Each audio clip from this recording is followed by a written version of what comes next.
విశాఖ ఉత్తర నియోజకవర్గం ఎన్నికల ప్రచారంలో భాగంగా సీతమ్మధారలోని శ్రీ షిరిడి సాయి మందిరం వద్ద విశాఖ ఉత్తర నియోజకవర్గ ఎమ్మెల్యే అభ్యర్థి కేకే రాజు 14వ వార్డు కార్పొరేటర్ కటారి అనిల్ కుమార్ గారి ఆధ్వర్యంలో ప్రచారం నిర్వహించారు. ఈ సందర్భంగా Seethammadhara north extension BS layout తదితర ప్రాంతాల్లో ప్రచారం నిర్వహించారు. ఈ ప్రచారంలో స్థానిక ప్రజలు అడుగడుగున హారతులు పట్టి స్వాగతించారు. ఈ సందర్భంగా గత 5 సంవత్సరాలలో ఈ ప్రభుత్వం చేపట్టిన అభివృద్ధి కార్యక్రమాలను వివరిస్తూ ఇంటింటి ప్రచారం నిర్వహించారు. ఈ సందర్భంగా కేకే రాజు మాట్లాడుతూ ఉత్తరాంధ్ర ప్రాంతం అభివృద్ధి చెందాలంటే సదుద్దేశంతో సీఎం జగన్ విశాఖను పరిపాలన రాజధాని చేసేందుకు కృత నిశ్చయంతో ఉన్నారని అన్నారు. మన ఉత్తరాంధ్ర ప్రాంతం అభివృద్ధి చెందాలంటే ఈ ఎన్నికల్లో వైఎస్ఆర్ కాంగ్రెస్ పార్టీ అత్యధిక మెజార్టీతో గెలిపించాలని కోరారు.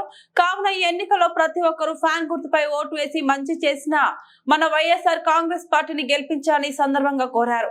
ఈ కార్యక్రమంలో నగర మేయర్ గోలగాని హరివెంకట కుమారి, ఎమ్మెల్సీ వరదు కళ్యాణి, విశాఖ నగర వైఎస్ఆర్ కాంగ్రెస్ పార్టీ అధ్యక్షులు కోల గురువులు, విశాఖ ఉత్తర నియోజకవర్గ పరిశీలకులు Chokkakula Venkatrao, GVMC deputy mayor Katumuri Satish, నియోజకవర్గ పరిశీలకులు పేడాడ రమణి కుమారి పాల్గొన్నారు.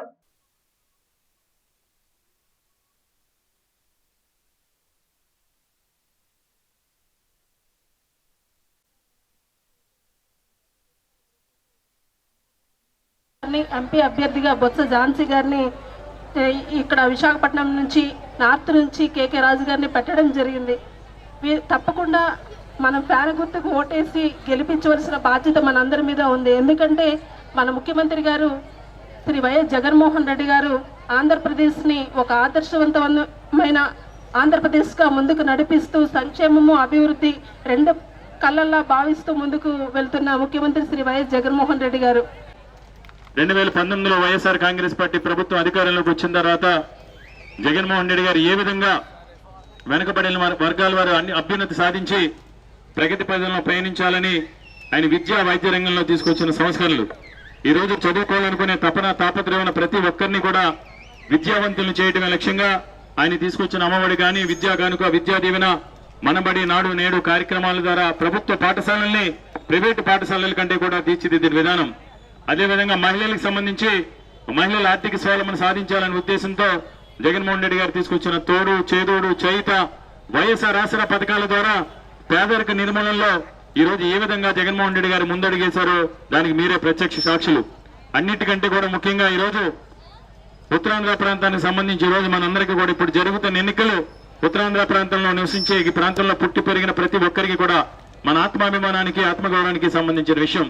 ఎందుకంటే ఈ ప్రాంతం అభివృద్ధి చెందిందంటే అది ఒక ఆనాడు వైఎస్ రాజశేఖర రెడ్డి గారి హయాంలో మాత్రమే అభివృద్ధి చెందింది.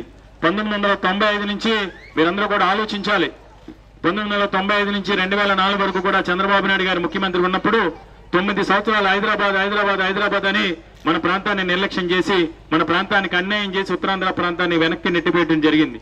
2004లో రాజశేఖర రెడ్డి గారు ముఖ్యమంత్రి అయిన తర్వాత ఆయన అభివృద్ధి చేసిన ఫార్మాసిస్ గానీ, ఆయన తీసుకొచ్చిన ఎస్సీజెడ్, అదేవిధంగా ఆరిలాలోని ఎల్సిటీ, ఇక్కడ మన నియోజకవర్గంలో ఉన్న విప్రో, సత్యం లాంటి సంస్థలను తీసుకొచ్చి లక్షలాది మందికి ఆ రోజు రాజశేఖర రెడ్డి గారు ఉపాధి ఉద్యోగ అవకాశాలు కల్పించారు.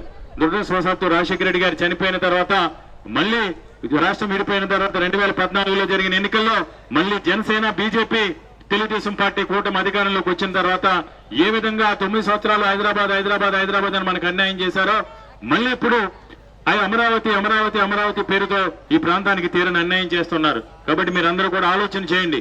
రాబోయే ఎన్నికలు రేపు మే 13వ తారీఖున జరుగుతున్న ఈ ఎన్నికల్లో పేదల పక్షపాతిగా, పేదల పెన్నిదిగా, పేదల చదువు కోసం, పేదల ఆరోగ్య భద్రత కోసం, పేదవారి ఆర్థిక స్వావలంబన కోసం, మహిళల ఆర్థిక స్వావలంబన కోసం, పేదవారి సొంతింటి కళం కోసం ఒకవైపు, అదేవిధంగా ఉత్తరాంధ్ర ప్రాంతాన్ని, విశాఖపట్నాన్ని అంతర్జాతీయ పట్టణంలో శిఖరాగ్రాన్ని నిలపాలని జగన్మోహన్ రెడ్డి గారు పాటుపడుతున్న తీరు మీరందరూ కూడా ఈ రోజు అర్థం చేసుకోవాల్సిన అవసరం ఉంది.